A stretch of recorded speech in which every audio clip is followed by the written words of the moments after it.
أعوذ بالله السميع العليم من الشيطان اللعين الرجيم. بسم الله الرحمن الرحيم. الحمد لله الذي كان موجودا قبل حدوث الأشياء ويبقى بعد فناء الأشياء، تفرد بالأولية والقدم ووسم كل شيء ما عداه بالفناء والعدم، كما قال عز شأنه: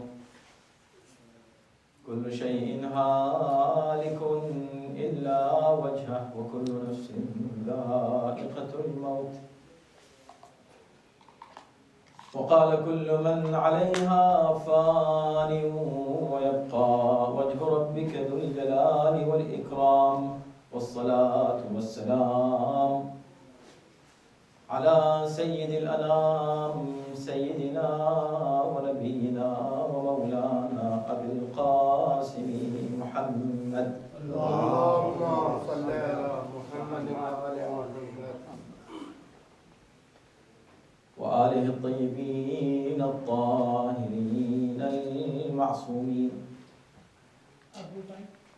واللعنة الدائمة على أعدائهم أجمعين من الآن إلى قيام يوم الدين. أما بعد، فقد قال الله في كتابه الكريم: بسم الله الرحمن الرحيم. إنما نطعمكم لوجه الله لا نريد منكم جزاء ولا شكورا. صلوات. اللهم صل على محمد وعلى محمد.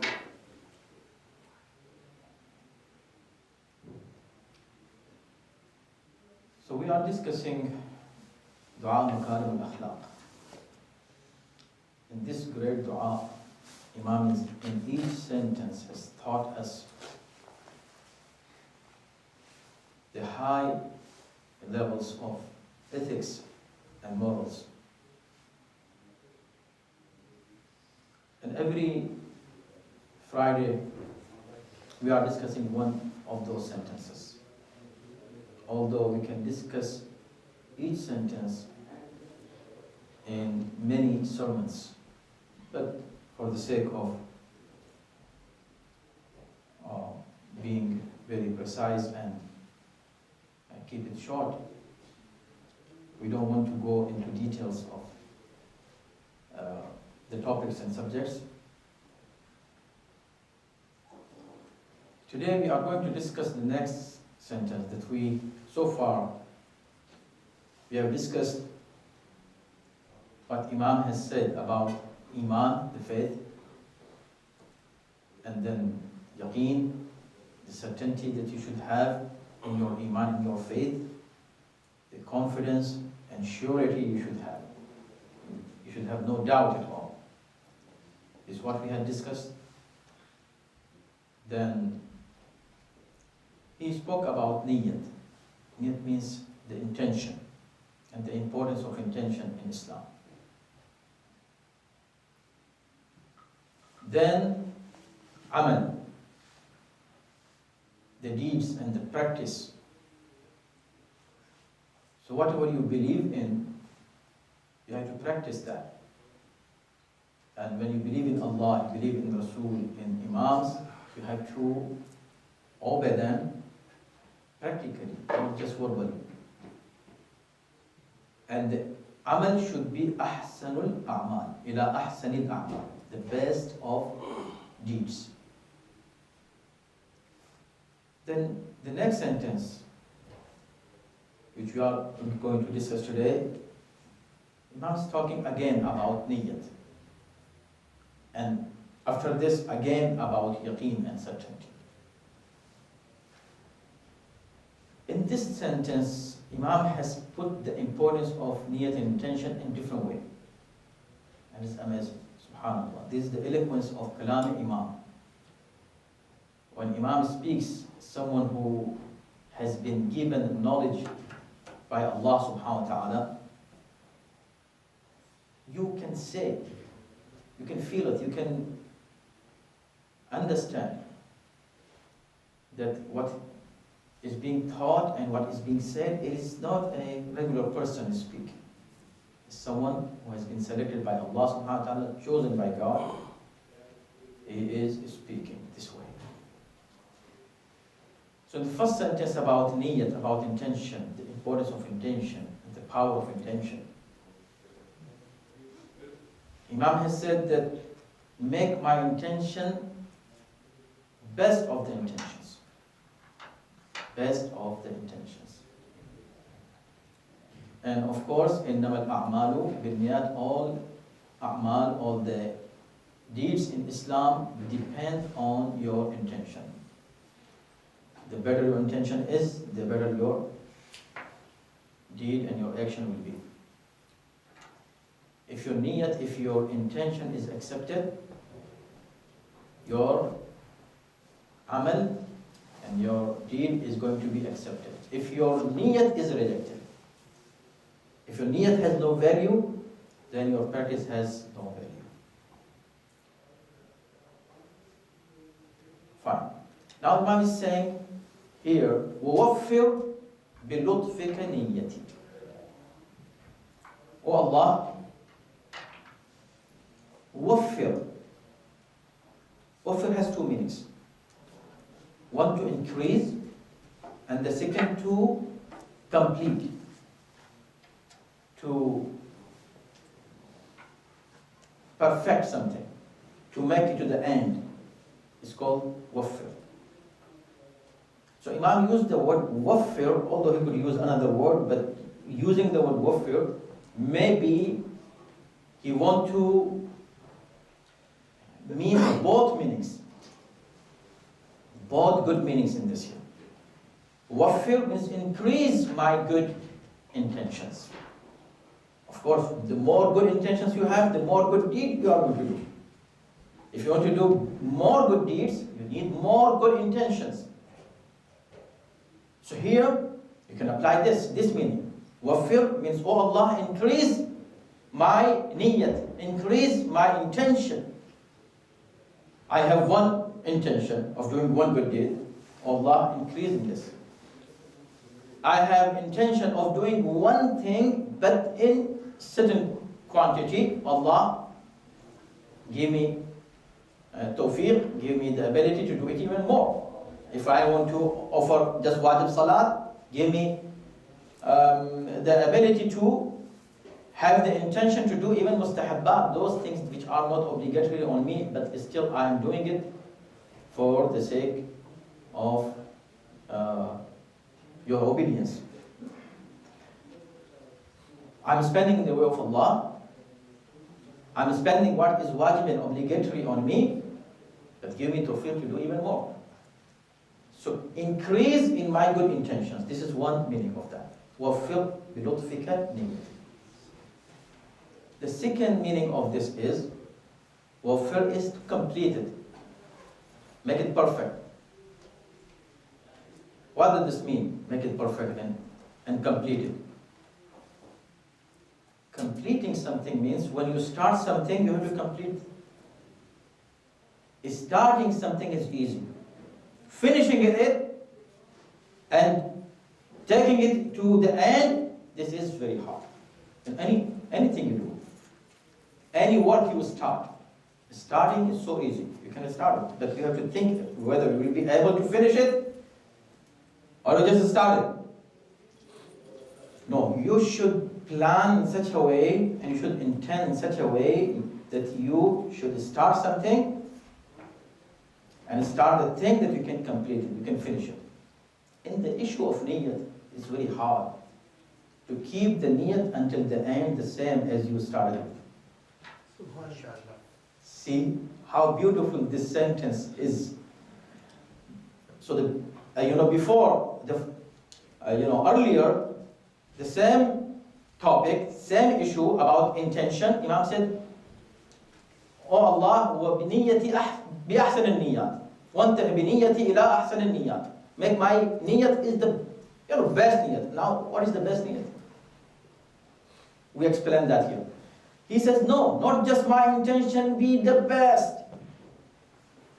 Let whatever I start thing, good work, good deeds with good intention, let me finish it with good intention. Very simple example. You can apply it everywhere in your deeds, everywhere in your amal. Let's take the example of salat, prayers. So you're starting your prayer for whom? For Allah. I'm saying, oh Allah, I am doing this only for you. I have no intention to show anybody else that I'm praying. It is for you only, between me and you. And you start with salat and you said, Allah Akbar. This is the start, this is the beginning of your prayer. MashaAllah. This is great that you started your prayer with good intention, qurbatan ilallah, only for Allah. You have no other intention. But how about when you started your ruku? Do you still in your same niyat, qurbatan ilallah? Are you still continuing the niyat? Is doing it for Allah?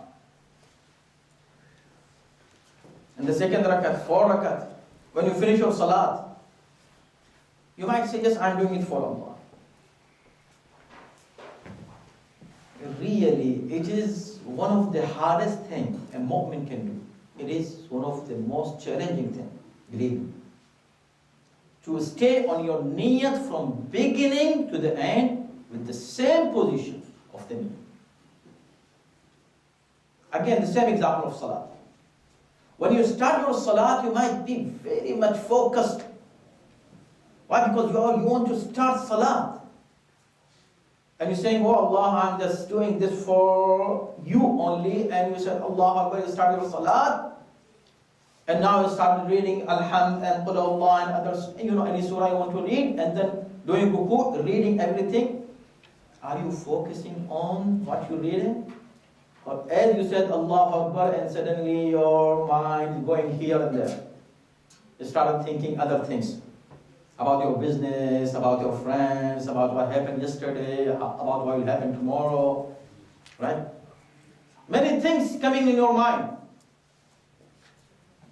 So your mind is the place for your intention. It is this, place where your intention should be clear and clean, and nothing else should come in your mind except what you are reading. How hard it is. And when you're doing something else, nothing else comes in your mind. But when you start your salat, right there, everything comes in your mind. You're doing everything apparently perfectly. Good standing, good ruku, good sujood, everything good. But your mind is not focusing on what you are doing. So what is your niyat then? So your niyat and your intention was only for Allah, but now I am doing my ruku, but I am thinking about something else in my salat. It's very hard to focus and keep your niyat constantly until the end, the same as you started with. So this is what Imam is saying. وَفِّرْ بِلُطْفِكَ نِيَّتِي. You spend in the way of Allah subhanahu wa ta'ala. You help someone. Help a needy person, right? We discussed that earlier. How Quran is speaking about those. And today I read the same ayat. نُطْعِمُكُمْ لِوَجْهِ اللَّهِ. When Ahlul Bayt had given those breads for 3 days continuously to needy people, they remained hungry themselves, but they shared those breads to with other people. They gave, not shared. They gave it, the whole thing. They didn't keep anything for themselves. For 3 days. And they said, what? We are giving you this, we are helping you only for the sake of Allah. We want Allah's pleasure, not your pleasure. We don't want to please you, we want to please Allah. La nuridu minkum jazaan, we don't want from you any kind of reward, neither even thank you. Don't say thank you to us. Don't even be grateful to us. We don't want to hear that. No. Why? Because it is not for you. So we might say, okay, let me try one day. I do it the same way. I help someone with good intention only for the sake of Allah. And I did it. So the intention was good, mashallah. Deed was perfect, what I did. Everything is good. But how about after 1 year? When the same person who you help, he comes in front of you, are you someday going to remind him about it? That, see? Or, and somehow you make him feel obliged to you, make him feel, that you have some favor on him. Are you going to do that? No. If no, your intention is continuing until now. See, this is the continuation of good intention, which is hard. And this is what Imam is asking.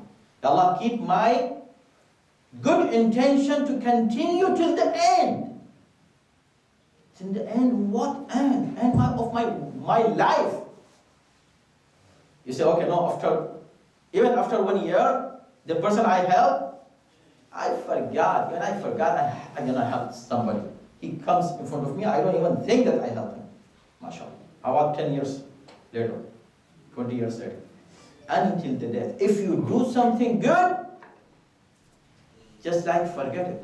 Why? Because you did it for the sake of Allah. You don't want to remind somebody that I did this good.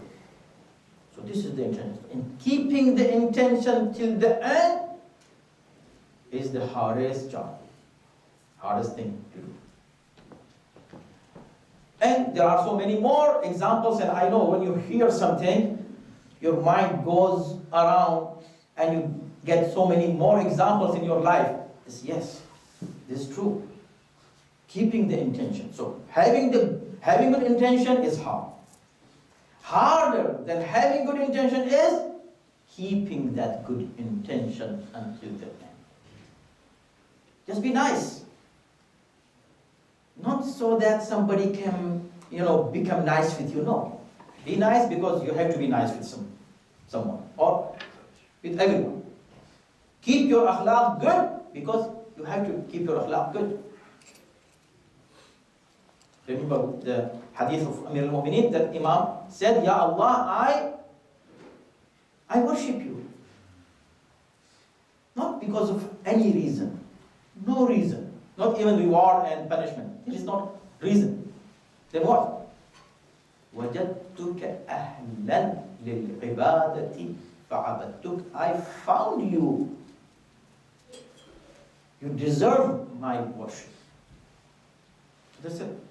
That's why I'm worshiping. Nothing else. This is the only reason. But I have to keep it until the end. That's why Imam is saying, وَفِّرْ بِلُطْفِكَ نِيَّتِي. Allah, as I said, it has two meanings. وَفِّرْ, one, increase. Oh Allah, increase my good niyyah. I have this good niyyah, I did this very good deed with good intention. I want to do more, and even more. So waffir means increase my good intentions is one.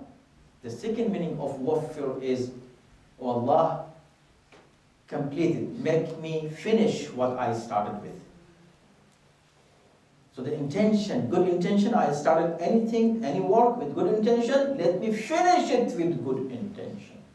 Otherwise, many times I start good things with good intentions, but over the period of time, or when it comes to the end, Allah forbid, my intention might change.